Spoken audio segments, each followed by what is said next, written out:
when the book first came out, it was called Past Continuous, which is, of course, a particular tense in English grammar. And I also thought that the tense had some kind of metaphorical resonance with the themes of the book. So when my American agent wanted to shop the book in America, she wanted a different title. And my English agent, Peter Strauss, he came up with the title A Life Apart. And I think that also has a kind of metaphorical underpinning with the themes of the book that the title Past Continuous did. In the sense, you can see it as a life lived away from the mainstream of other lives, because the two central characters of my book, Ritwik Ghosh and Anne Cameron, the old lady, they are both kind of alienated from life in general. I mean Ritwik more than Mrs. Cameron, but these two people are kind of outsiders, losers. They've lost everything in life. And so I think particularly Ritwik has this great sense, very sharp sense, that he stands outside the great flow of life. So his is a life apart from the rest. Do you write anything apart from everyday stuff in your other language, in Bengali? No, I don't actually. I mean, I read it, I think in it. I take down notes in Bengali sometimes, because the next novel that I'm writing is set entirely in Calcutta, and it deals with Bengali lives over a certain period of history from 1900 to 1972, some extremely tumultuous time in Indian and especially Bengali history. No, I often write letters in Bengali, but I don't write fiction in Bengali. No, not yet. But maybe I will. I'm getting more and more interested in that idea, actually. So. Was anything of what you've written translated in India in general, not just into Bengali? No. So you see, because there is a very strong presence of Indian writing in English. I mean, English is is one of the main languages of publication in the country. I mean, it of course comes from the fact that India was a British colony till 1947. So most of the big Western publishing houses like Picador and Penguin and Random House and HarperCollins, they all have a very, very big presence in India. So, but no, my book has not been translated into other Indian languages because it came out in Indian English. Is there any pressure on writers who come from different parts of the world to write about these parts of the world? Your publishers, your agents, do they want Indian exotic from you? My agent doesn't, but you have touched a very, very important and very problematic topic here. The short answer is yes.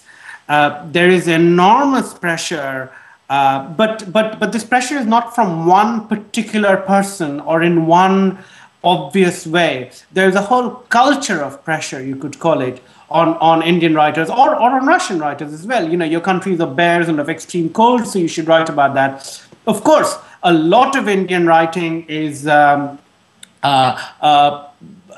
say that, you know, readers want or publishers want exotic writing. They want, you know, markets and colors and saris and spices and all that kind of rubbish. Now a new kind of cliche is the new India. So enormous wealth on one hand and enormous deprivation on the other, and the huge gap between the two. This is becoming the new India cliche for our generation. I mean, I had a very complicated and protracted and difficult publishing history. So, and I think a large part of it is that because a lot of editors and publishing houses didn't quite know how to take this book, because I don't do that kind of, you know, exotic India thing. And also, this was a book which they could not kind of classify as, oh, it's an Indian book, because part of it is set in England.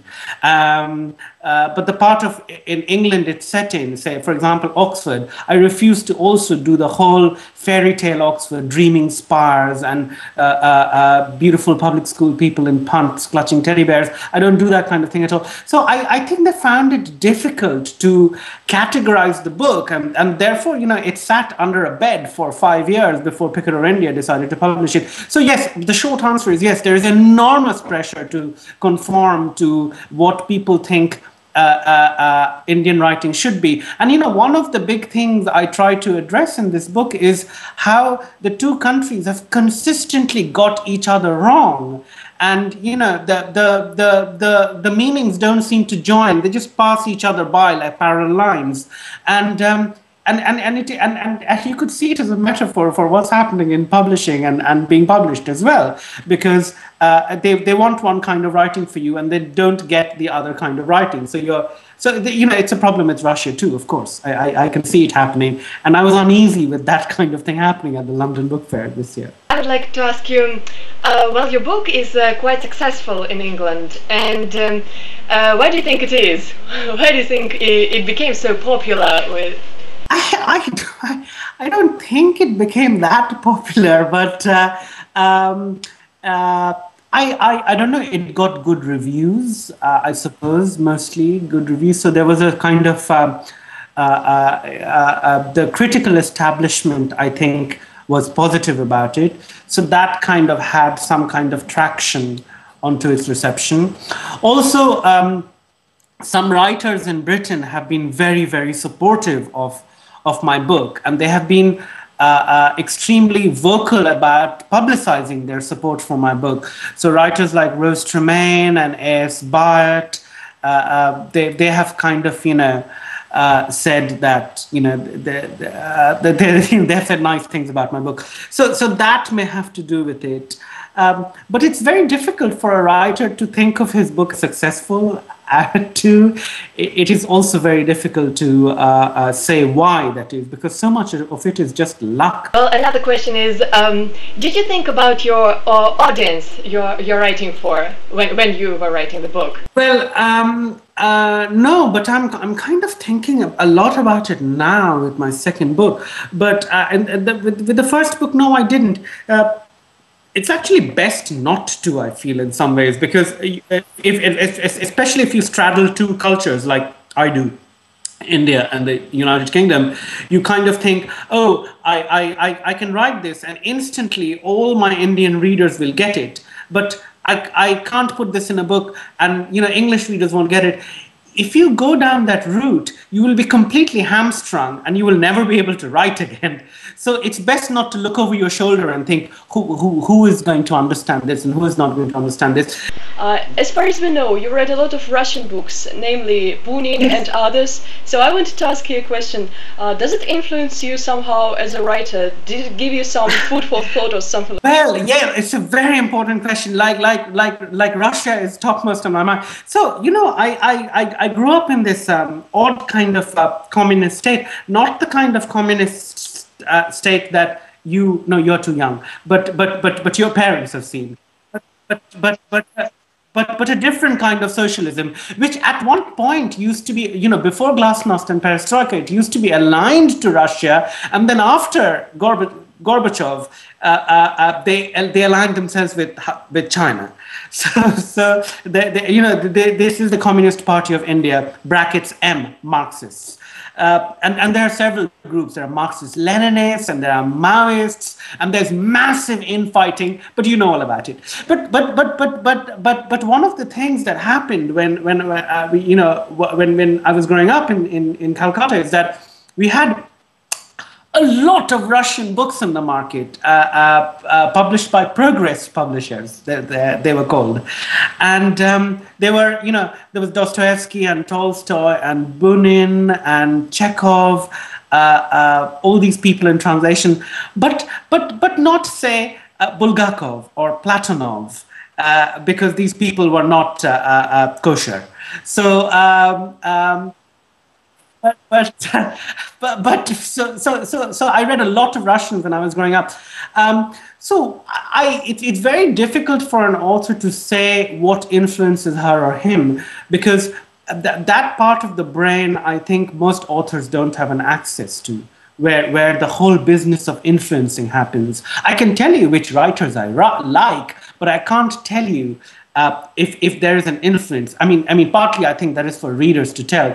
But one of the things I took away from Russian fiction is, if you read Tolstoy, you will see that there's a density of life there, like lots of people, lots of events. There's a thickness of details, and I actually consciously, certainly with this novel that I'm writing now, my second novel, I'm consciously thinking of that, like how does one make a novel dense with details, with the throng and press of real life. And that is a lesson that I have. Actually I'm reading Anna Karenina again to see how Tolstoy does it, and he does it with magic, I think. There are lots of writers you read and you think, oh, he's just introducing the details here just as a kind of exercise to make the book dense. Whereas in Tolstoy, it seems to be part of the process of realist fiction itself. So this is a conscious influence on my second book. My first, I do not know, actually, to be honest.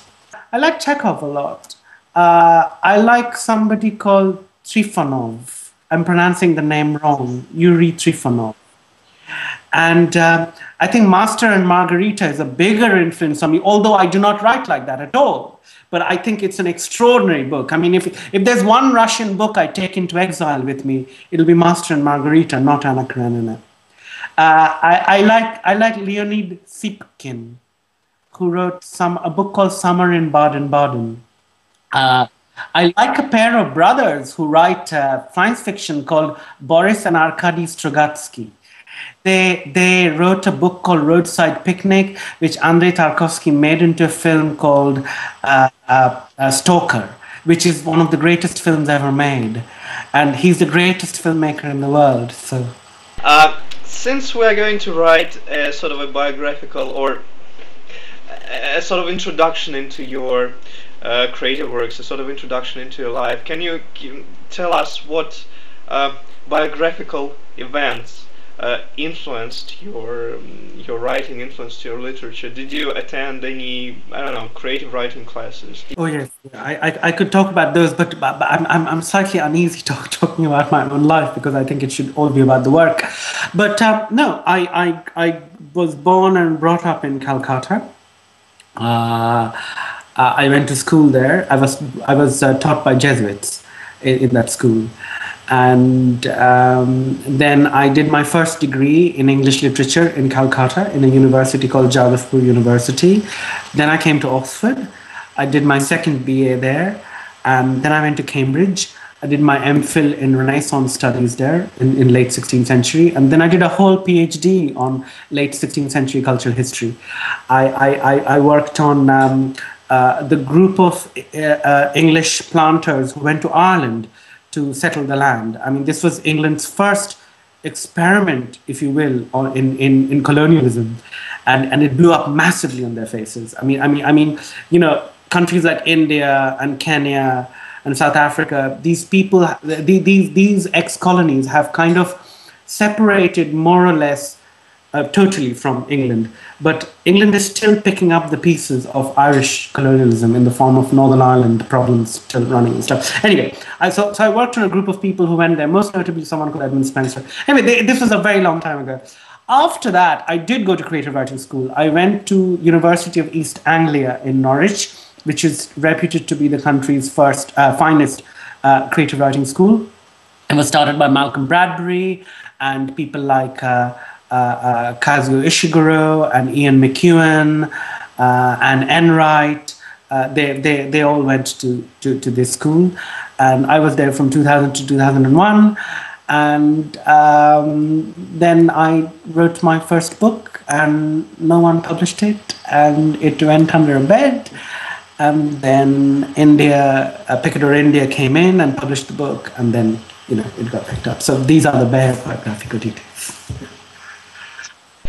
When you read your Russian literature, Anna Karenina and Master and Margarita, first, do you remember in whose translation you read it? Well, Anna Karenina, I've read so many translations of it. I first read Aylmer Maude, I think, the Oxford Classics edition. And then recently I read Richard Pevier and Volokonsky. Yeah. Master and Margarita, if you will hang on for 1 minute, I'm going to rush to my study and find the translation I read. Michael Glennie. What do you think of Pevier and Volokonsky translation? We're very curious about it. Well, I don't know. You see, because I do not read Russian, I can't say, I can't compare. But I know other writers who say that they are not true to the 19th century idiom, or some of their translations are wonderful and others not. But I found their translation of Anna Karenina like wonderfully readable. Thank you. Thank you very much. Okay, bye.